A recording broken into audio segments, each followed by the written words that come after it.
Chelsea, how's the game going to go this weekend, Staffy? They tomorrow night, 5:30, they play Manchester City, whose fans they've seen their club spend 100 plus million, but they're not happy because there's still no DM. And of course, they collapsed against PSG midweek. How do you see the game going, brother?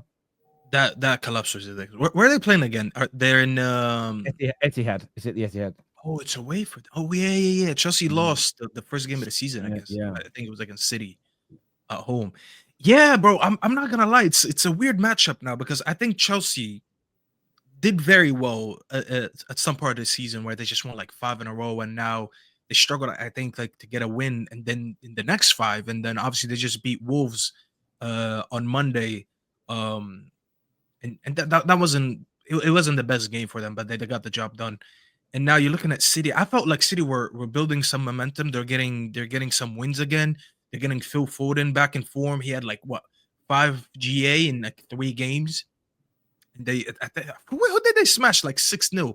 They smashed West Ham not too long ago. They were smashing teams along the way, and I saw them take a lead against PSG. And I'm like, is Old Man City back? And I'll be honest, Old Man City back. I just took the last word out of it, and I was like, it's just Old Man City. Forget the word back. It's just Old Man City. I watched them. They look like an old team. That's what they are. A bunch of players over 30. You look at the 11 that they played. That's pretty much a lot of the players that won them the treble. And it's like these players used to strike fear in most of us a couple years ago. And I look at them now. Honestly, the lack of legs that they have in this team is insane. The way that midfield gets bypassed is insane. They had Bernardo Silva playing as a holding midfielder.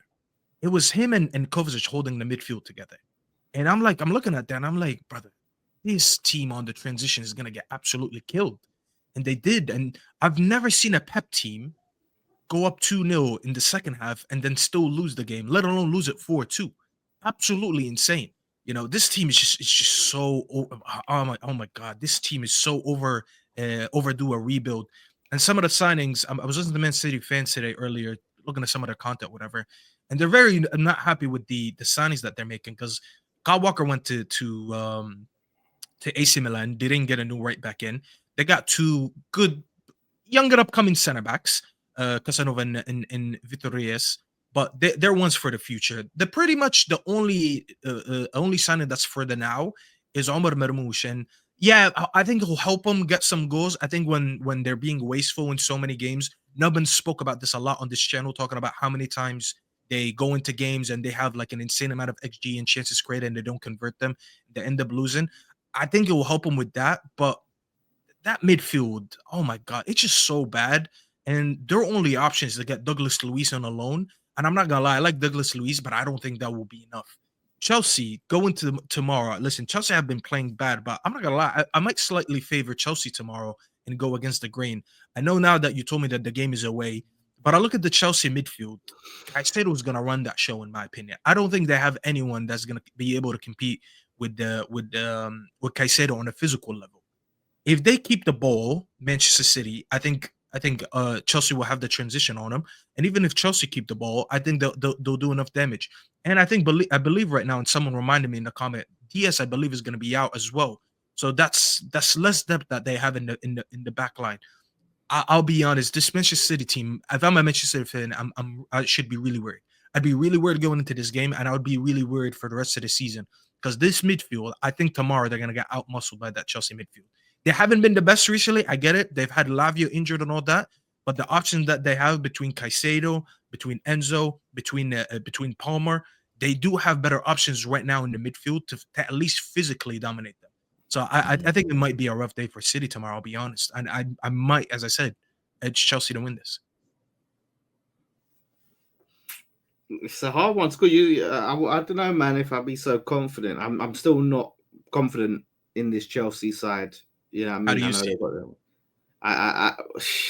Like you said, it's a hard one to call, but I don't have faith that Chelsea have turned a corner. Do you know what I mean? And it's going to be a case of if they're going to be able to take their chances, which is something obviously they've been struggling at. And Man City have the best in the world at taking chances up top. So if it comes down to that, I back Man City. Like, you're right, not getting a DM at this stage is crazy. That should have been one of the biggest priorities with Rodri out like that. I don't know why they've left it so long. I guess that knowing Rodri's coming back, they don't want to go and splash big money on someone that knowing that. And I guess it's similar They with need Arsenal. someone, even when Rodri's here, Lawless. That's the issue. Yeah, they need that strength in depth, of course. But if they're knowing like, okay, this is going to be number 2, it's one of them ones. But yeah, at home, Man City. I know obviously Chelsea had Conference League and Man City have played a very tough game in the week. Chelsea didn't have a game this weekend, this midweek. Did they? Is the Conference League over? Is it done? The Conference League done. It's not back until March. Yeah. So they didn't even have a game. So Chelsea are well rested. Because they haven't got the league format, have they? The Conference League don't have the league format. No, they have. It's just different. There's just no games for them. There's no games. They had their final game in a week when no one else played in Europe. Fair enough. Yeah, full week's rest. So that's going to be a factor. I could honestly see a draw in this game. I can really see a draw. To be honest, I can't. But why do you see the draw? Do you think it's just because Chelsea can't finish their dinner, or I think that will be a case of it. I think it's going to be a case of it, and I don't think that Manchester City. But sorry to interrupt, but that Manchester City back line will give you chances. Like I've been saying this for quite a while now, and it got worse. I'm not gonna lie. Since I said this, we need to stop talking about this Man City team like they're the Man City team for 2 years ago. And I'll be honest. Even I didn't think it would get this bad. Like I was saying it, and I just thought it was like, it's not the best, but it is pretty bad right now. Like I don't think you can rule them out. Look at the chances that PSG had, brother. They had so many chances against them. They could have been down 1-0 if it wasn't for who was it that was offside by like a knee? I think it was Hakimi.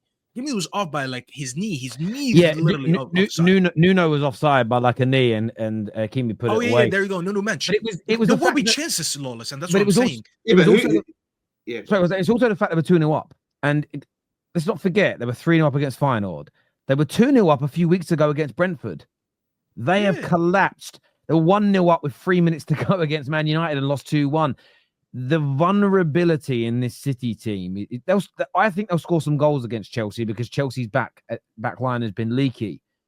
But their vulnerability, the ease of which any team with any level of pace runs through them. Man United run through them and we have no real pace.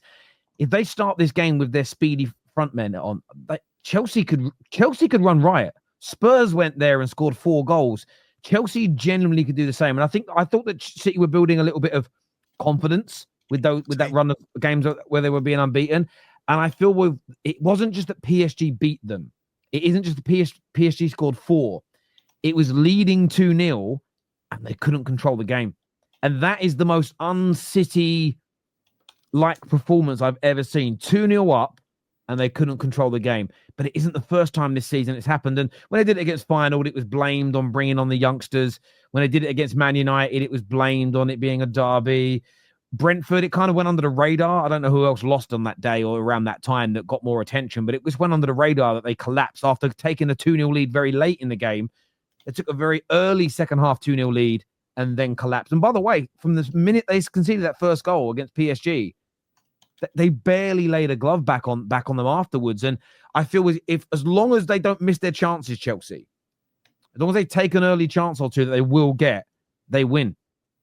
That's it. And the only thing that will let Chelsea down is if their poor clinical edge continues. That's the only thing, because as long as City are in the game, they'll play well. They can get a goal or 2 up against City, which is not inconceivable. I just don't see. I know they've got Omar Mamouche coming in, and I'm really excited to watch him play in the Premier League. But that midfield, it leaks like a broken fridge. Terrible now. Terrible. Apparently, they want to play Stones until the end of the season as a DM, and they're going to switch between him and Akanji. It's just not going to work.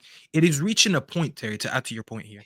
It's reaching a point where City, they have to score more than 2 goals to kind of feel like, okay, today we can win the game. And that's by no means is that not going to be sustainable. Because I understand why, but every time they go 2-0 up, I'll tell you this. Every time they go up 2-0, go to Twitter. Check what LB tweets. You'll see LB at 2-0 up saying we need 1 more goal to seal the game. And I'm like, what's LB waffling about? What do you mean I need 1 more to seal the game? It's 2-0. But I understand it now because so many times they go up 2-0 and they become even more vulnerable. And teams now at 2-0, they always say what? 2-0 is the most dangerous lead to have, because the teams against you, they're like, all right, we have nothing to lose now. We're down 2-0, so we're going to start attacking. And every time that happens to City, they end up conceding goals. City are finding it hard right now to win games if they don't score over 2 goals. And I'll be honest, I look at Nico Jackson and the struggle he's been having.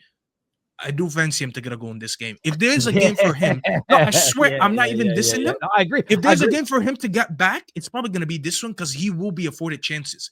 He can afford to probably miss 2 chances and then score the third one because the physical player that he is, he will find himself running at the back line and getting himself in goal scoring opportunities. He's just bad sometimes for the goal. So he'll probably like miss 2 or 3 and then finally be like, oh shit, finally he scored. There we go. Third or fourth chance. Yeah. No, like this I will agree. be the game for him. I agree. The Club Brugge, there's also the interesting thinking about the lineup they go with, because the Club Brugge game on Wednesday now for City is massive because yes, they'll still be in the FA Cup, but in terms of major prizes, if City draw or lose to Club Brugge, their Champions League campaign is over. And I wonder what odds you would have been given if you would have put a bet on in September that City would be eliminated. They wouldn't come inside the top 24 in the group stage.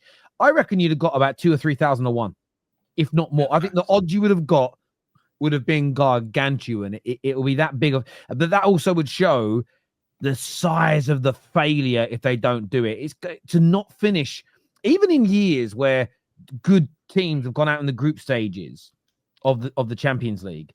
They've still had enough points. A lot of the time, I remember when Man United went out in the group stage once, became third or fourth, but we had enough points still where we would have qualified from like 4 other groups, as an example. Yeah. And that's happened a number of times to a lot of teams. Gone out in the group stage, but bloody hell, look, got 9 points. Would have been here, there, and everywhere in these other groups. To finish not even inside the top 24 is crazy bad. Comment here from Gav's amazing. It says, breaking news, Chelsea's preference is that Garnacho stays at United. I like that. A bit of fun. It's not true. They want him. Don't lie, Gav. Chelsea want him. That's he's got to lie. He's got to lie. He's panicking. Chelsea plays them well and will be rested. 4-2 Chelsea is what Ronan thinks. Yeah, look at Ronan flexing in that.